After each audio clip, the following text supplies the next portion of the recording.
VSiN, the sports betting network.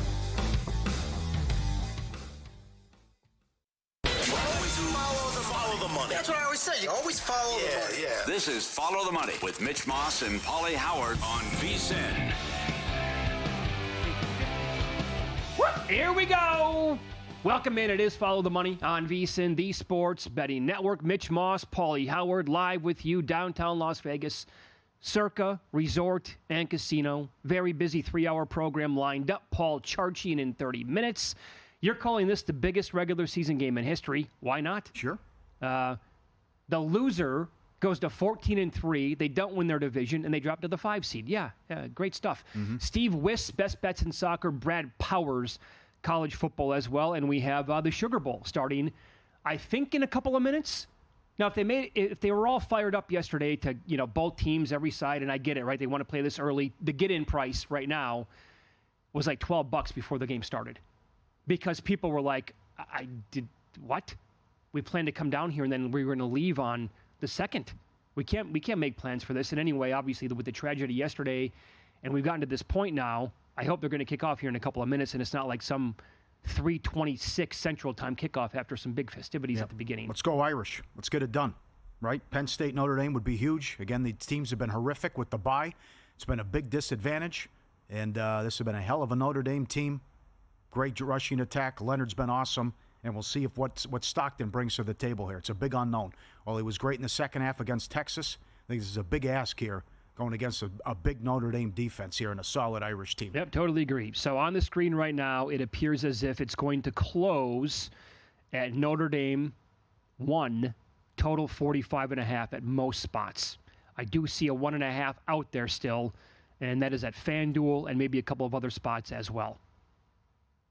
Total is 45.5. I'll make my case for the under again. Yeah. Couple things here.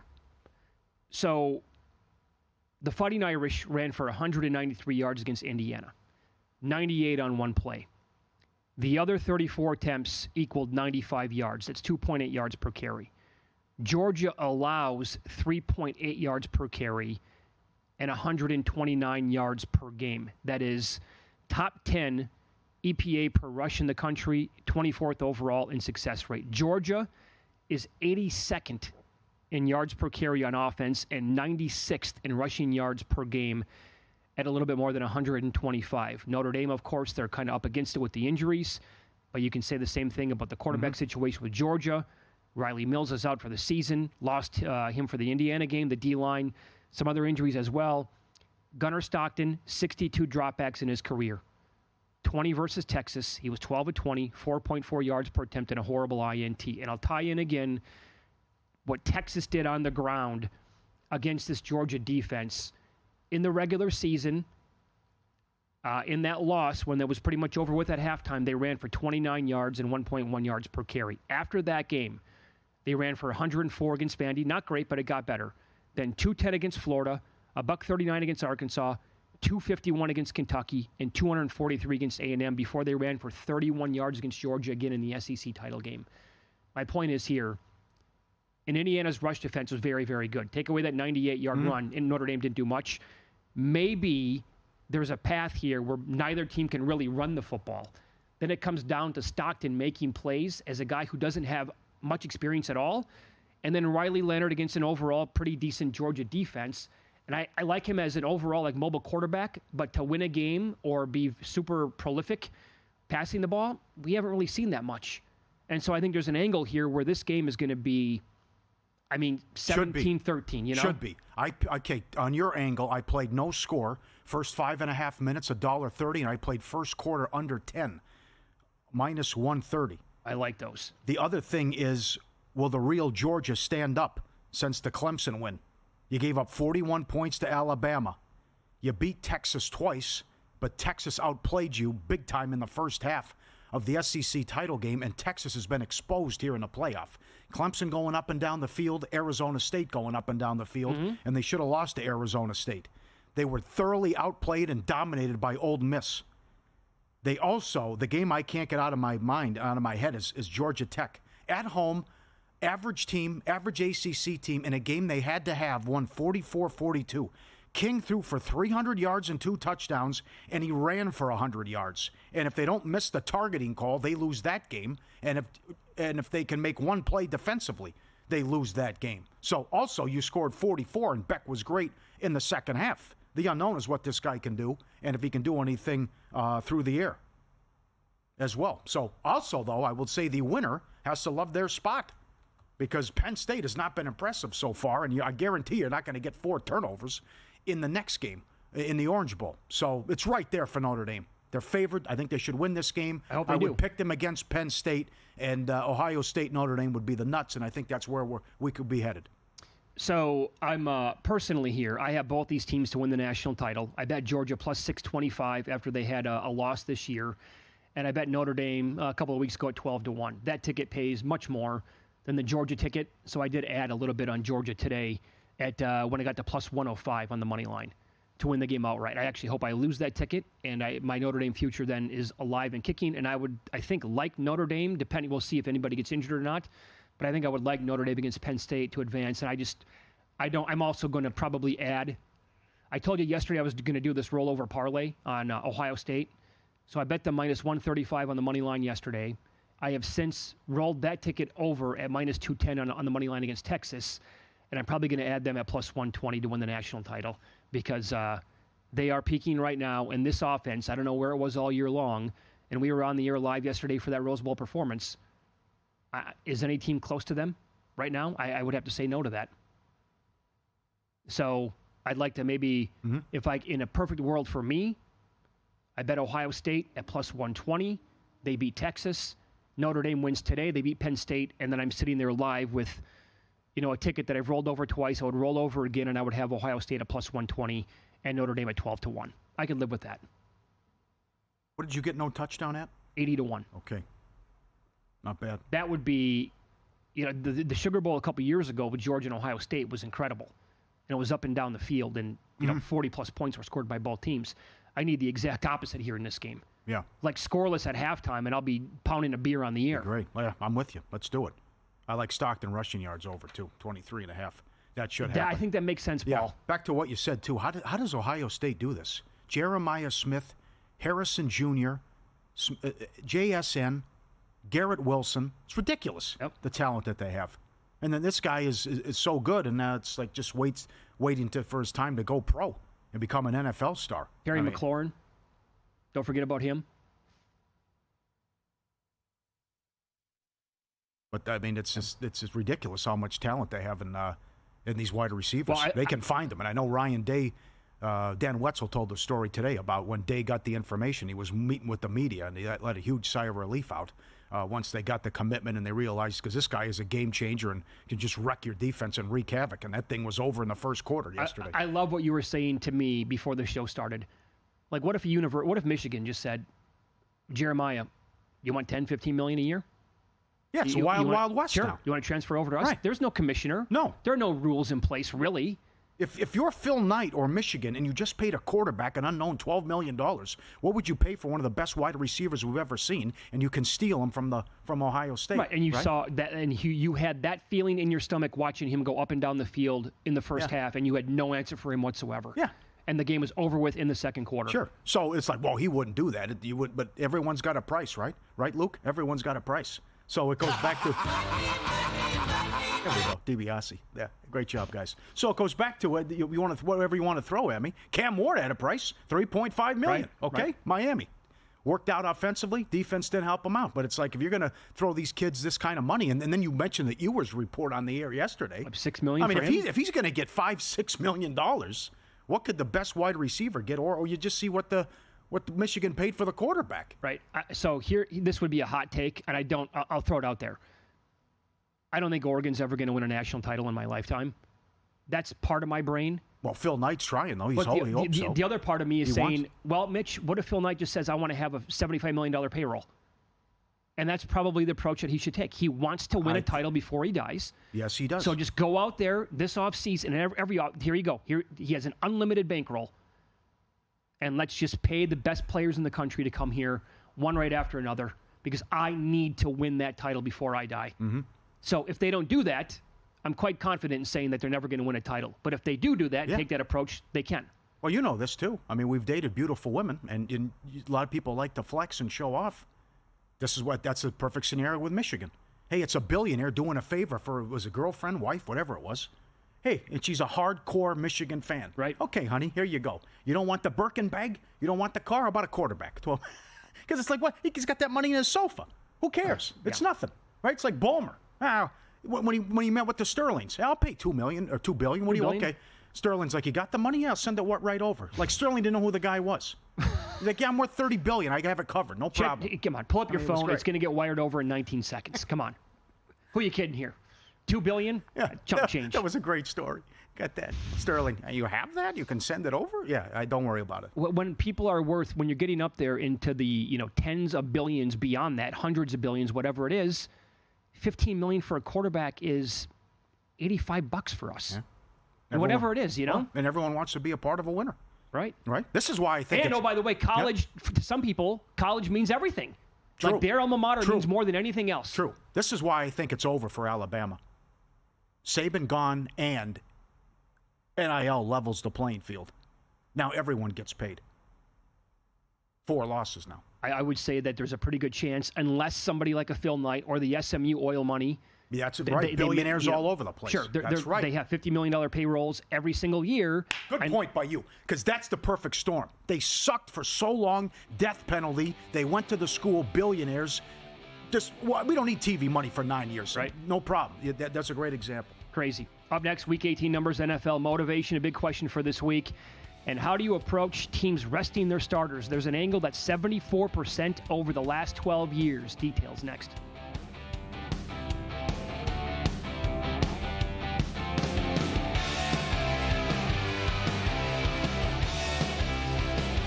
Time. There's nothing more valuable. It's what drives everyone to make the most of every moment. We celebrate living large in the now. In a city where time disappears, we create experiences that electrify the soul and memories that will last forever. We go big, we go all night, and here, everyone is invited. So get loose and get loud. This is Circa. You'll have the time of your life.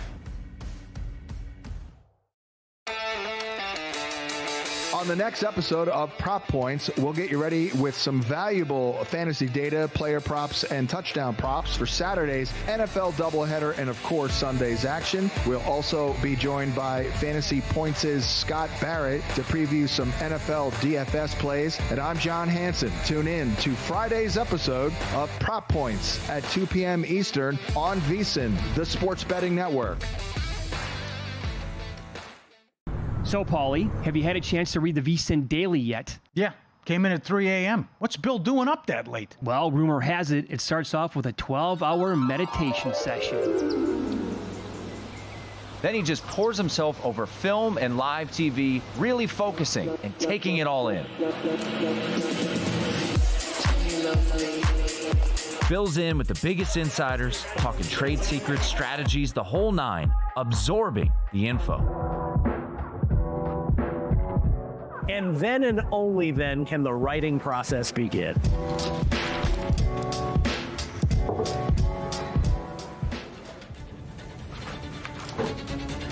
In Las Vegas, Bill's late night becomes your early morning. Wake up to the very latest betting insights in your inbox with the VSiN Daily. Sign up for free at vsin.com/newsletter.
This is Follow the Money on VSiN.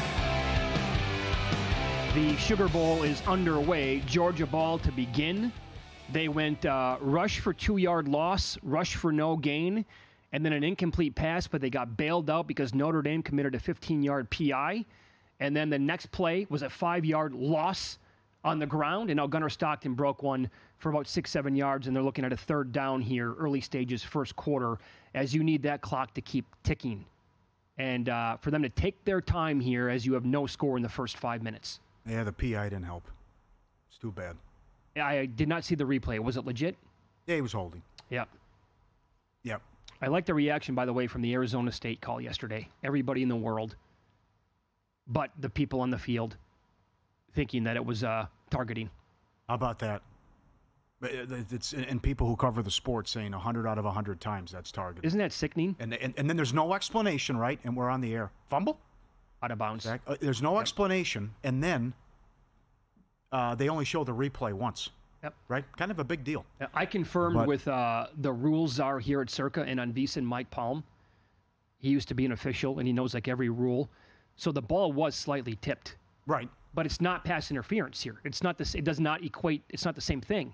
Yeah. Because if the ball gets tipped, and then it looks like there's pass interference, that gets negated because the tipping of the ball changes everything. That is not the case for targeting. So if the ball is tipped, a player can still be targeted. That player clearly was, and yet they went to look at it and said, no, not targeting. And everybody is like, huh? What? That's not the call on the field? How do you come to that conclusion?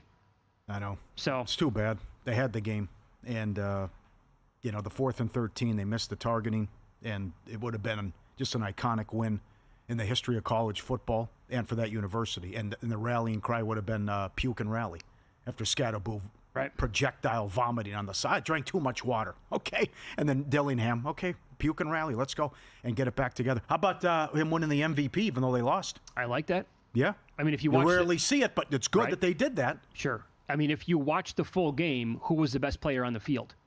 It was him, and it probably wasn't even close. Mm-hmm. So they got that right. This is great. At VSiN.com, courtesy of Steve Makinen. Every week I encourage people to read his nuggets, his numbers. I tweet it out as well every single week. And his story that came out, I think, yesterday or the day before here on the website I thought it was his son. How about that? Wasn't his son? Yeah, another Babka? Two Babkas? He has to be a proud father.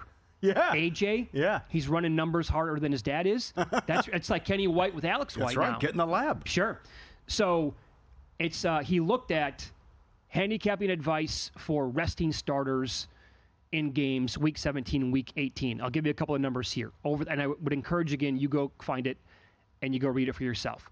Over the last 13 years, the team resting its starters, they have a nice ATS edge of 20, 14, and 2. That's 58.8%. That's the team resting their starters. Week 17 and 18, 13 and 23 straight up. So they've actually won 13 of the games. Teams resting their starters against opponents that had at least 6 fewer wins are 7 and 11 straight up, 6, 9, and 3 ATS. And this is over the last 12 years. Road teams resting their starters are 16 and 17 straight up, but 23, 8, and 1 ATS. 7 outright upsets. 23, 8, and 1 ATS is 74.2%. Road teams resting their starters in these games. It's a tough week. And we always. Need, remember, I'm going to try this on air. Mister, I can't give out no information from No Country. It's like I need more information here. This is not. Just tell us what you're going to do. Harbaugh, what are you going to do? Come on. Stop with the games and you're not going to. Just tell me. If the Steelers lose, we're going for it. Tomlin, are you playing everybody? How long? It's like, come on. We're not trading national secrets here. Well, how about this now? We actually got it from a couple of teams. And of all teams, the Patriots today. I know. Announced May is going to start, and they want to do whatever they can to win the game. And I'm baffled by this. Yeah. Blow the number 1 pick. So. And okay. Yeah, sure. I don't get it either. And you saw what the Giants did last week. But Houston. Okay, how long are they playing? Just come out and tell me. Are you playing a half? That's probably what it looks like, because now Tennessee's back to a 1.5-point favorite.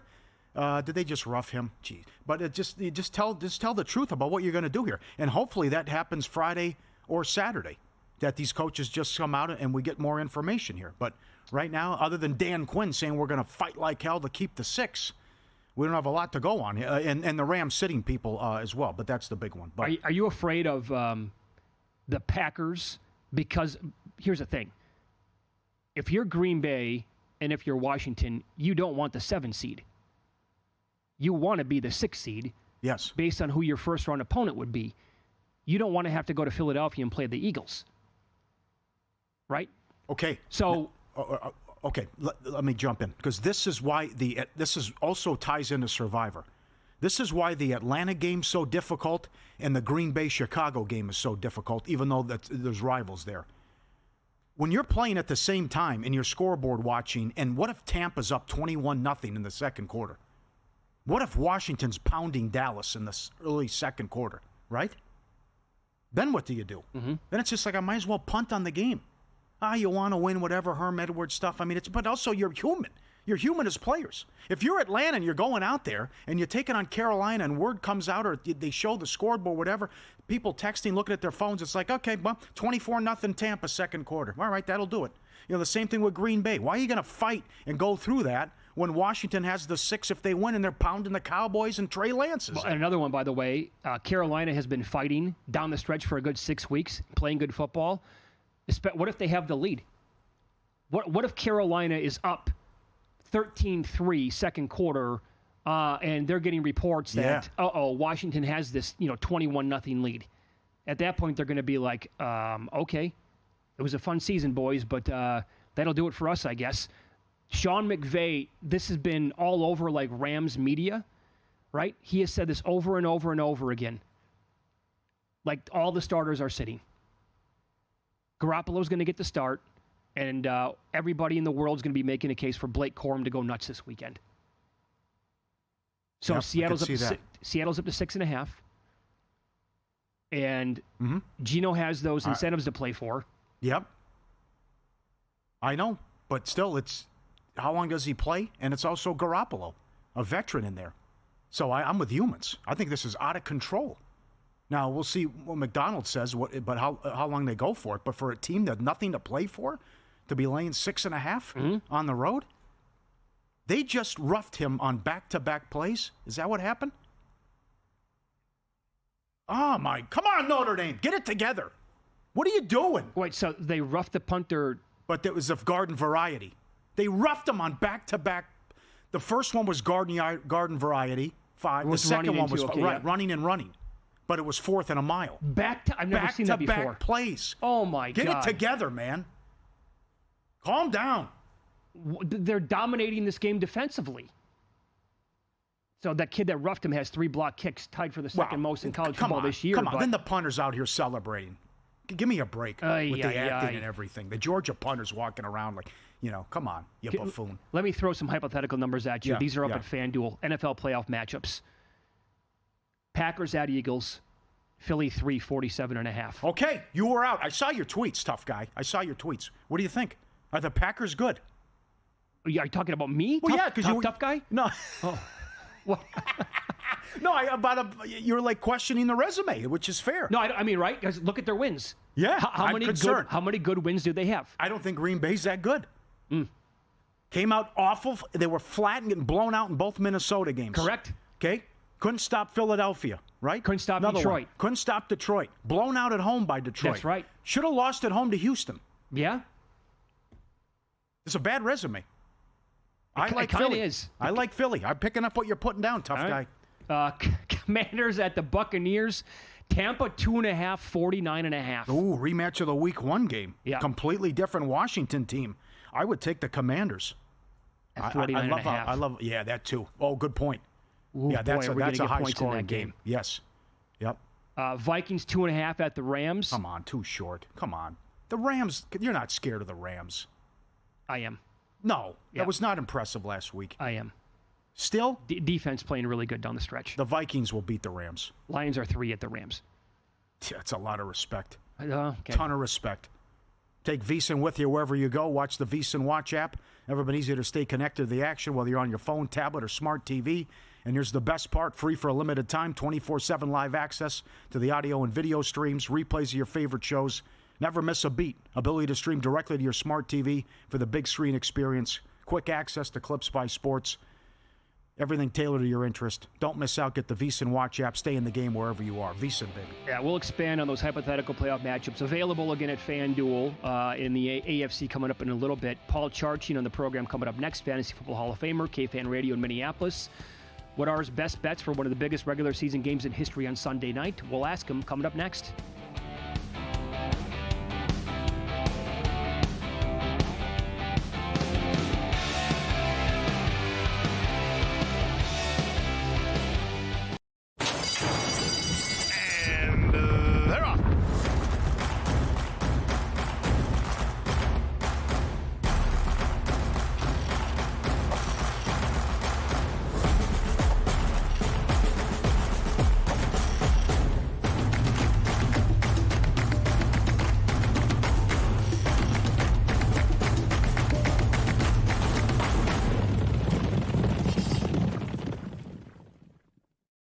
Sports betting game with VSiN's exclusive betting splits.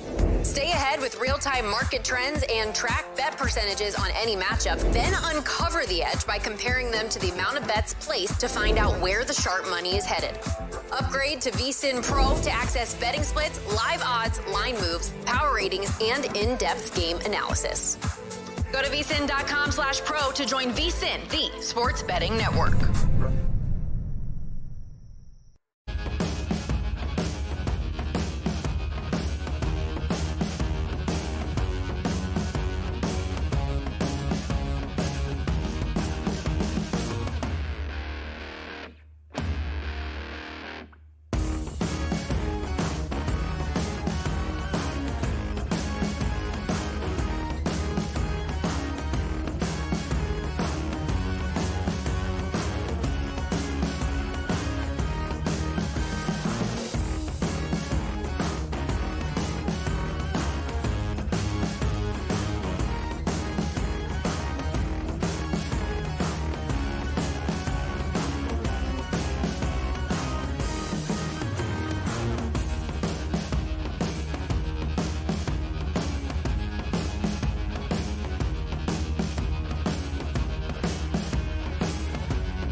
This is VSiN, the sports betting network.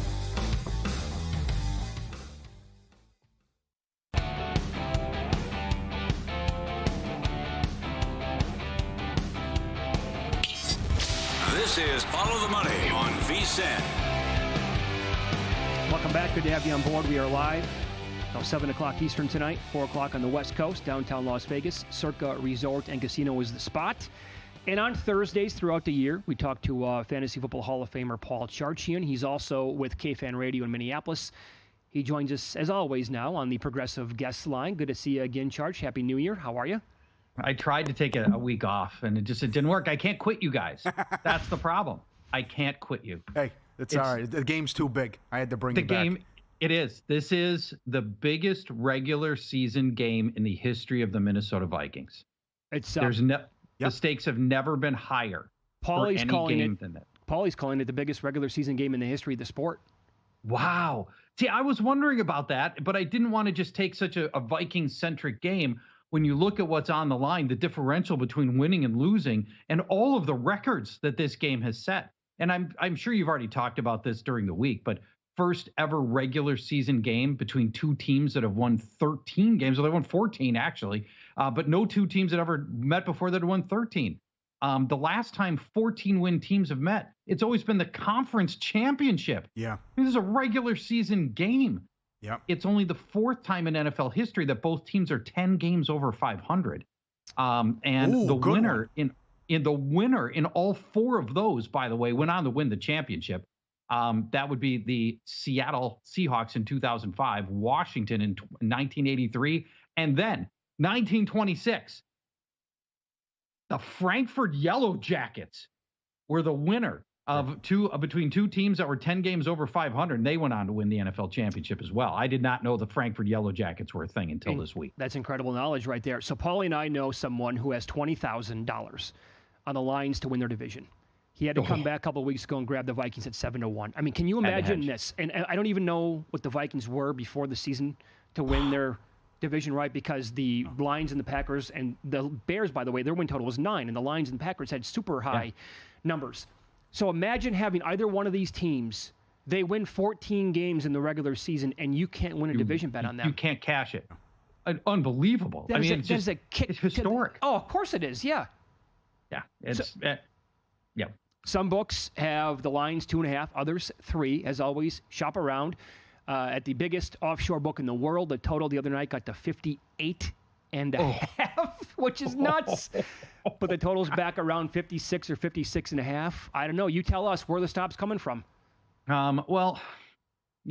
The Vikings do have the ability to create stops. Were we puntless on Monday night, by the way? I think there were no punts in that game. Yes. No punts. Yes. No punts. I mean, and this is why I lean Vikings, although, I'm so emotionally invested in the Vikings. You should not take betting advice from me on this. But the Vikings defense is at least capable of generating stops, and particularly against the run. Now, here's what you need to know about the run, especially if you're looking at what the Vikings have given up over the last month, where it looks like the run defense has gotten a lot worse. They were playing some or all those games with their two missing linebackers that are critical to them, Blake Cashman and Ivan Pace. Now, when those two guys are in, the Vikings, by virtually every metric, have the best run defense in the NFL. And when those two guys are out, they fall right to the middle of the pack. And they're both playing in this game. And we saw them, last week they did the run defense only allowed 4 yards per carry. And this is where the Vikings can generate stops, is by slowing down Jahmyr Gibbs. Now, Gibbs ran through the Vikings in the last game, but Ivan Pace was missing for the last game when these teams met. Cashman was missing for that game. So, point being, I think the Vikings can generate some stops. And if Minnesota can stop the Lions like 3 times, 2 times, then I think the Vikings win. I think that's all it takes here. And maybe I'm not seeing it clearly, but the Lions defense is just so bad. And the Vikings coaches, this is, I think, an underrated point. Yes. The Vikings coaches have now had 3 days to figure out all of these off the street guys that are playing for the Lions and start picking apart the defects and why they were off the street. And, I think, we're seeing all the points that they've given up. I just think coaches are going to tear this thing apart. And I think the Vikings are going to put up a ton of points in this game against this defense. And I don't know that I can say the same thing against the Lions when I know the Vikings have at least one method to slow down Detroit. Well said. I agree. And Detroit's going to have to play a perfect game on offense to win these games, which means gambling, being super aggressive, going for every fourth down. You can't make a mistake. You're exactly right. So what do you think? Who eats for the Vikings? I mean, is it everybody? Is it Jefferson? Is it Addison? Darnold was phenomenal again last week. Jefferson could have an extremely strong game. I mean, Kindle Vildor's on the field, which is an automatic go for me. And Jordan Addison has turned into one of the best separation receivers in the league. That guy is able to spin defenders, get separation, and Darnold's finding him. The guy, if Alex Anzalone comes back, their linebacker, and he's the one guy that could come back for this defense, he's one of the best coverage linebackers in the league, and that might tie up Hawkinson or maybe Aaron Jones out of the backfield. We liked Aaron Jones out of the backfield last week, and if it turns out that Anzalone goes, then that might dry up a little bit here. So that might be a distinction. But for the Vikings offense, I love the passing game in this one. Vikings coming off their best blocked game from a pass blocking standpoint of the entire season last week. I'm guessing that you would like to play Sam Darnold 3+ touchdowns in this game in the air? Absolutely in play. Yeah. Absolutely in play. And do you know what that number looks like? It's not available yet. Books are going to be taking their time, I think, to post a lot of these props for Week 18.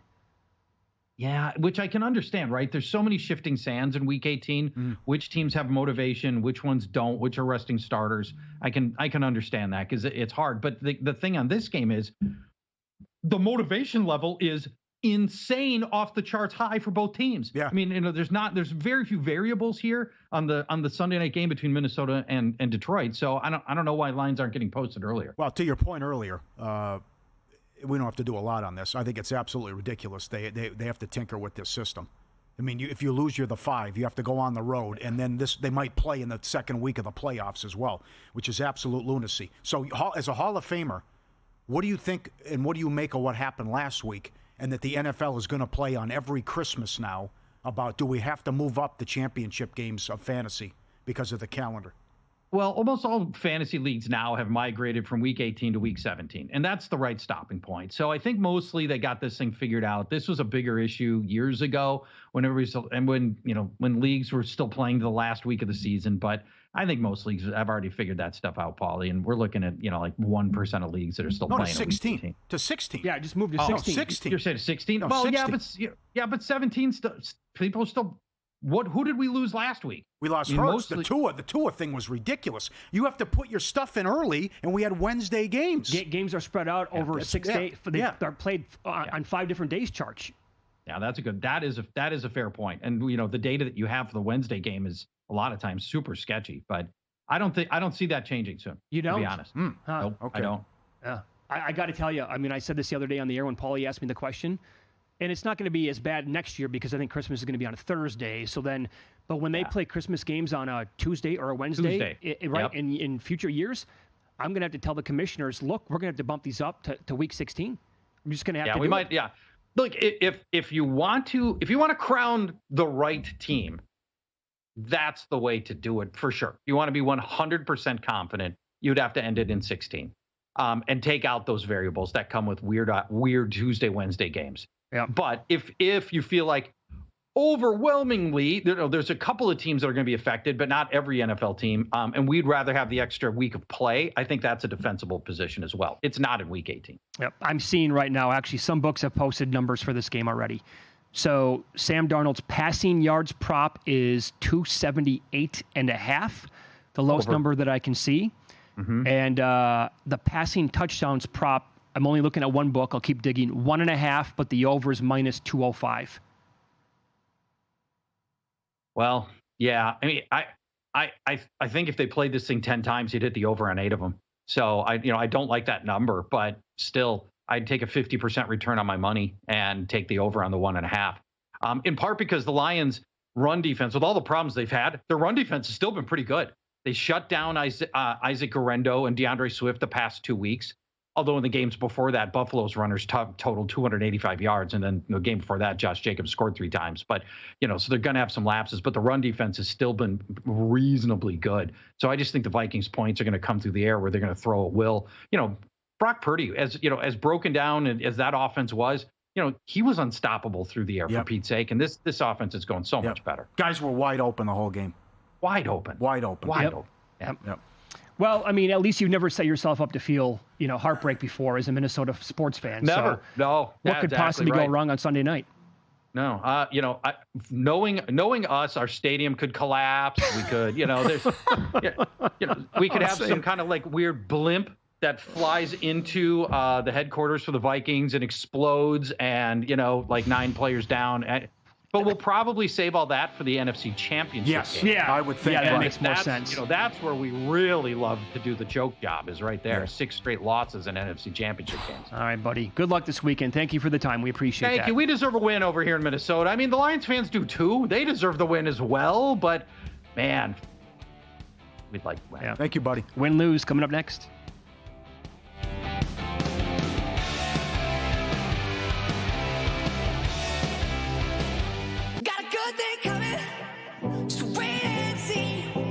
It's a good.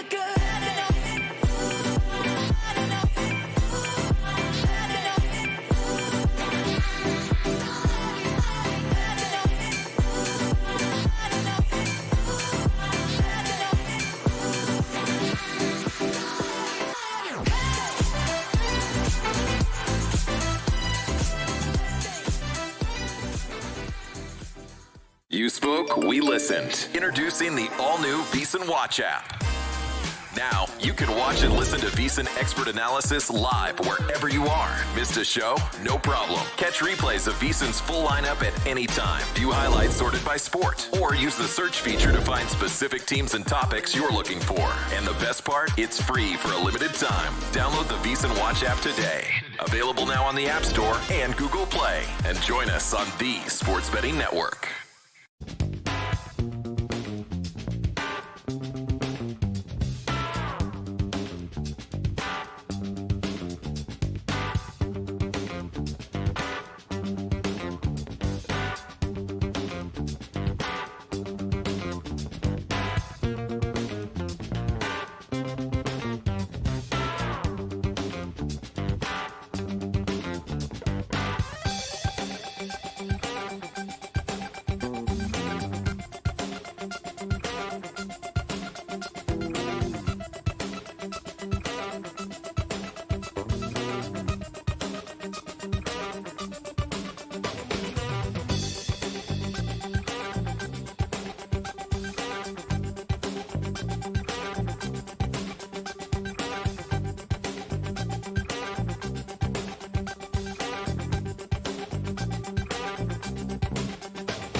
last night? Wow, winning. Or was it a rough one? Well, they can't all be winners, can they? Loser! You're a loser! Paulie Howard recaps the night in sports betting in Win Some, Lose Some.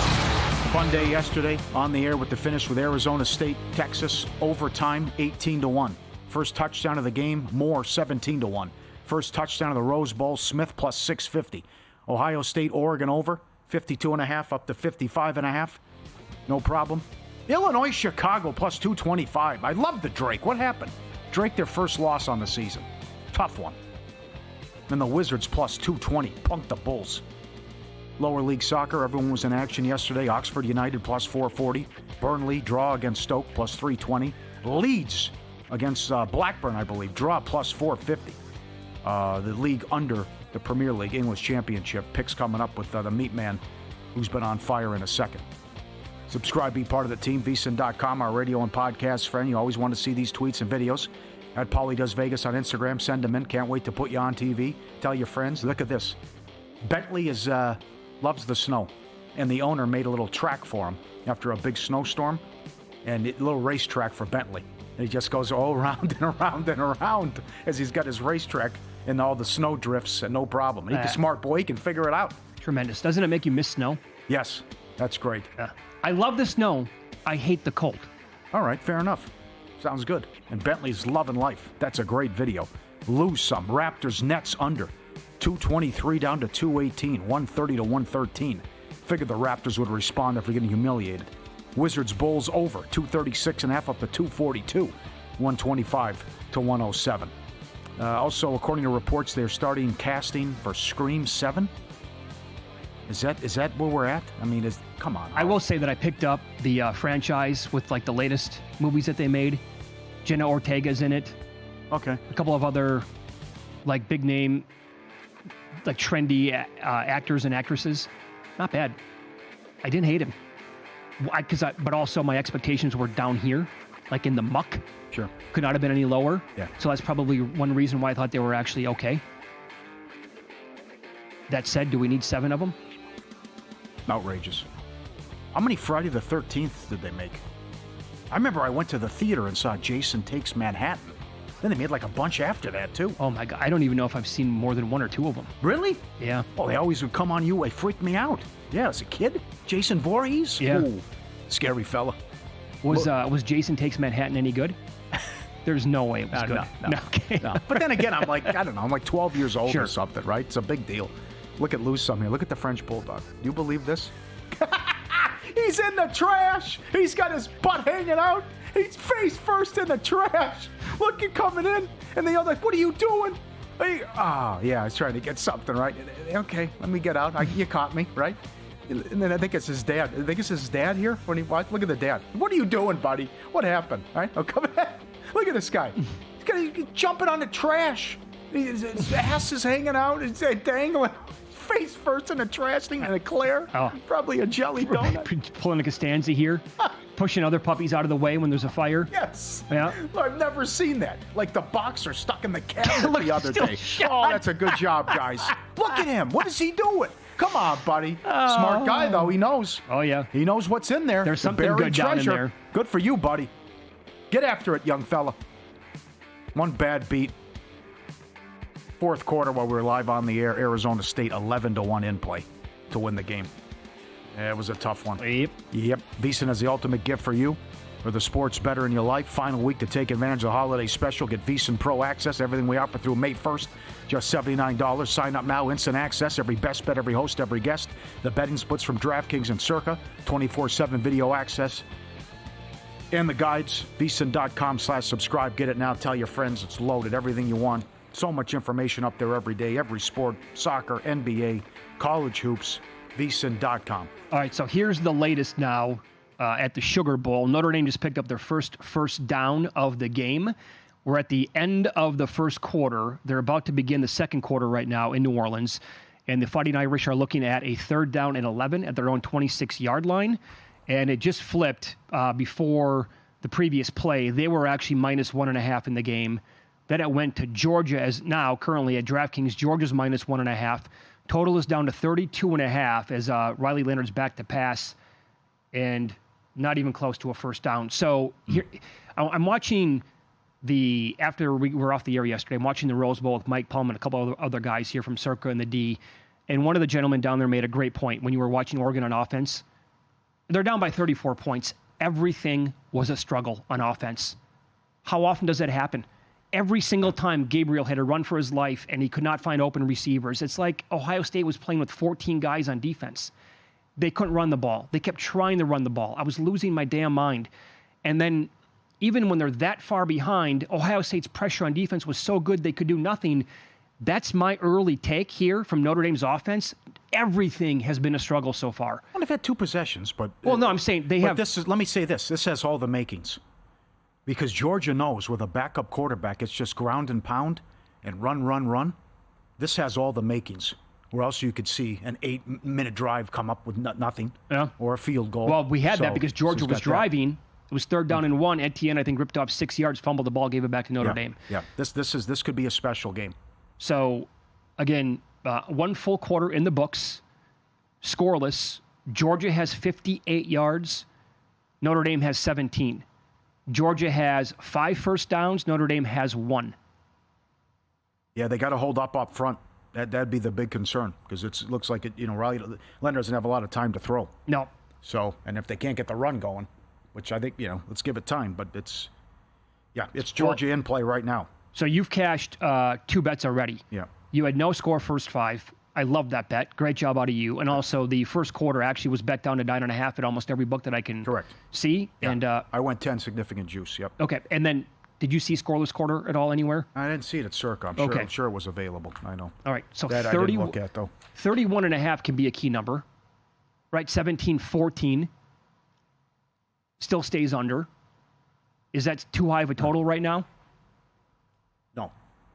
I played under 36.5 at the last commercial break. Yeah, look at that. So that's just dropped 5 points in the last couple of minutes then. Yeah, it's also how it looks. It has all the makings. It looks 13-10. Let's get... that might be aggressive. Let's go 9. If this game ends 9-6 with like 5 field goals, beers are on me. The whole crew. Taking out the whole crew. And then some. Good. And maybe we'll get a Cabana invite. We'll do that one of these times. I'm telling you, one of these times when I say this on the air and a big bet comes in, I'll get a Cabana. We'll have like a viewing party. Say Gentleman's Club, because when I did it, it came in. Gentleman's Club. And you know what? Then my wife can't hold that against me because it's like I said it on the air. Blame it on me. Right? It's a verbal contract at that point. Yeah. I said Gentleman's Club. That means we have to go there then. Yeah. Nothing I can do about it. Sorry. Sure. Maybe next time I won't open my mouth. Do you think Ole Miss puts the hammer down in the night game? Boy, I've gone back and forth a lot on this game. Yes, the answer is yes. I think it's going to be the exact opposite of South Carolina and Alabama, those performances. The mouth of the South. Right, and look, Illinois is a good football team. Bielema did a great job with that team. And South Carolina that number was out of control in my opinion. Bet Illinois, thank goodness that was a winner. I had no action on the Alabama-Michigan game, but Alabama got bet to 16.5, right? And lost the game outright. I just think that Lane Kiffin running his mouth on Twitter, he put the phone down, Jack, and he hasn't done so yet, calling out the committee over and over and over again. Okay, pal, here's your chance. Duke is without their starting quarterback. They're without their starting running back. They're without others in this game. I know that Ole Miss will have a couple of guys not playing it in the spot. But go ahead and run it up. Feel free to score 70 today. If you think that this is going to prove a point that you belonged in the playoffs over teams that you had a major problem with getting in, you can do this potentially against Duke. And there's a huge, huge pass play for Georgia. And that is all the way down inside the 15-yard line. Looks like... Flag! Oh, bring it back. Bring that sucker back. Please be holding. Let's see here. Stockton was back to pass. They rough had a him. guy isolated. That's a... Horrible coverage. It's a good pass. Yeah. Tackled at the 10. He's falling down. Did he grab him? We're not going to get offensive PI or anything like that there. Oh, boy. Horrible coverage. Yeah, you're right. Stockton made the Notre Dame secondary pay. That was a great pass. Roughing. Probably going to call. Is that the flag with roughing? Is that what it was? I don't know. All right. It looks like it. So now look at this. Back to 37.5 now with the total. And give that up. Come on. Georgia's now 5.5 in play. What's Ole Miss first half? Is it 10? Can you get it 9.5? I mean, it has all the makings, right? If he does that. Oh, well, I mean, so Ole Miss to just punish him right away. And you asked me, is that the side that you fall into as well? You're making sense. Yeah, he's a lunatic. I mean, he's behaving like a child. So it really is. It would make sense he could say, "See, told you so," even though they lost twice as a double-digit favorite. All right, I'll get that first quarter number for you when we come back, and also we're going to dive into soccer with the beat man Steve Wisk, get his best bets for the weekend next here on VSiN.